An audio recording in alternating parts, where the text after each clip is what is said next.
নমস্কার বন্ধুরা, Bengali moms কিচেনে আপনাদের সবাইকে স্বাগত। আমি সোমা সরকার।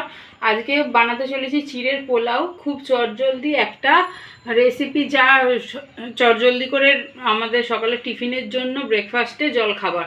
তাহলে চলুন। এটা আমি চিড়ে নিয়েছি। এই যে ফ্রেশ চিড়ে বেছে নিয়েছি, কাঁচা আছে এখনো, চিড়েটা আমি ভেজাইনি। এখন আমি চিড়েটাকে ধুয়ে নেব ভালো করে। দেখুন বন্ধুরা, এই যে আমি চিড়েটাকে ধুয়েছি 5 মিনিট আগে। 5 মিনিট আগে আপনারা ধুয়ে এই যে জাল ঝুড়িতে জল ঝরিয়ে রাখবেন। আর এই জল ঝরিয়ে যেই রাখার পর জলটা ঝরে যাবে, তারপরে এই চিড়ের পোলাও বানানোর সময় নুন, হলুদ আর চিনি একসাথে আমরা এখনই মাখিয়ে নেবো।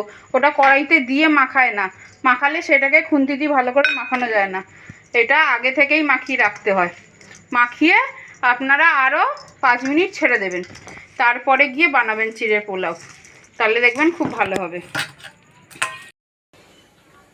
সবার প্রথমে আমি এই যে চিড়েটাকে ভিজিয়ে নিয়েছি। দেখুন ঝরঝরে চিড়েটা ভেজা হয়ে গেছে। নুন, হলুদ, চিনি মাখিয়ে 10 মিনিটের মতন ছেড়ে দিচ্ছি। একটু চিড়েটা গলা গলা করবেন, নাহলে একটু না ভিজলে মুখে যেন কড়কড়েভাবে লাগবে আর চিবালে দাঁতে লাগবে। তার জন্য একটুখানি নরমে ভিজিয়ে 10 মিনিট ছেড়ে দেবেন, তাহলে ভালো হয়। তারপরে রয়েছে এই যে আলু ডুমো ডুমো করে কেটে রেখেছি আমি। এই ডুমো ডুমো করে আলু কেটে এটা লাগবে। সাথে লাগছে কারি পাতা, দিয়েছি এই যে কাঁচা বাদাম, অবশ্যই লাগছে সর্ষে, কালো সর্ষে। সেটা রেসিপিটা সাদা তেলে রান্না হবে, আর রেসিপির পরে, রান্নার পরে এই লেবুটা উপর দিয়ে দিতে হয়। তো চলুন কীভাবে বানানো হয় দেখা যাক। গ্যাসটাকে আমি অন করে নিয়েছি, কড়াইটা আমার গরম হয়ে গেছে। এবার দিয়ে দেবো সাদা তেল।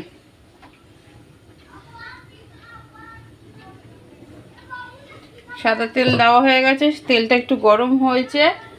তো বেশি গরম করব না, কেন বেশি গরম করলে চ্যাট করে ফেটে ওঠে। একটু ঠান্ডা তেলে ফোড়নটা দিলে ভালো হয়। তারপরে দিয়ে দিলাম আমি এই যে সর্ষেটা এবার আস্তে আস্তে হবে। ফোড়ন সবসময় ঠান্ডা তেলে দিলেই ভালো, আমি ঠান্ডা তেলেই দিই। এই যে ফোড়নটা দিয়ে হয়ে গেছে, এই ছোটো ছোটো করে আওয়াজ হচ্ছে। এবার আমি এর মধ্যেই দিয়ে দেবো কারি পাতা।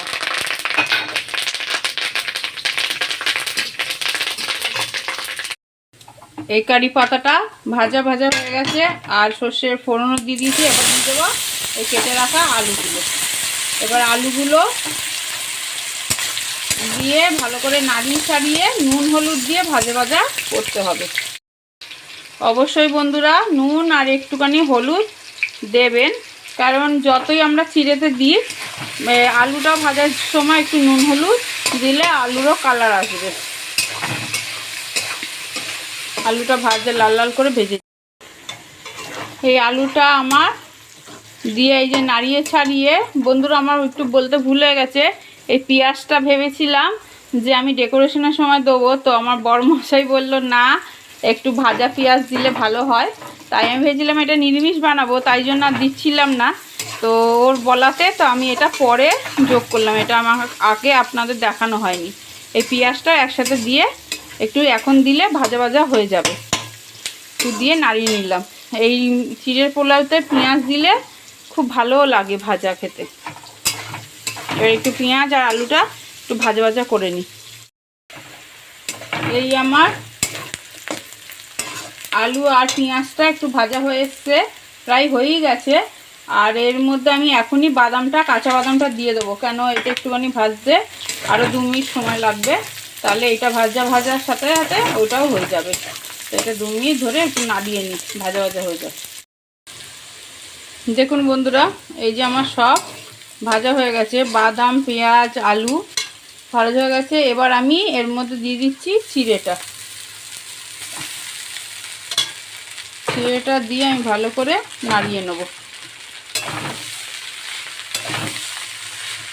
আর চিড়ের মধ্যে তো আমি আগেই বলেছি যে নুন হলুদ চিনি আগেই মিশিয়ে নেবেন, তাহলে দেখবেন সবার মধ্যে পরিমাণ মতন পুরো মাখা হয়ে যাবে। নাহলে এই চিড়েটা দিয়ে আমি নুন হলুদ যদি দিতাম, তাহলে আর চিড়ের মধ্যে মাখানো যেত না, কোথাও নুন পড়তো কোথাও হলুদ।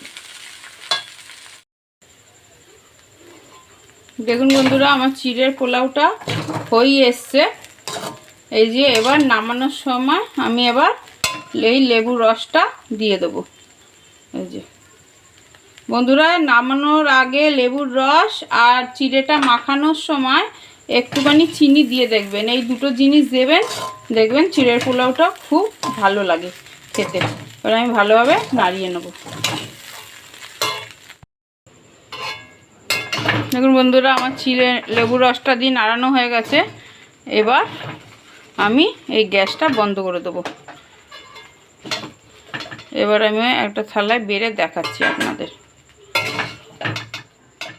আমার এই চিড়ের পোলাওটা রেডি। দেখুন কি সুন্দর লাগছে, খেতেও সেমনি সুন্দর হয়েছে। তো আপনাদের যদি এই রেসিপিটা ভালো লেগে থাকে তাহলে অবশ্যই লাইক, কমেন্ট, শেয়ার, সাবস্ক্রাইব অবশ্যই করে দেবেন। ধন্যবাদ।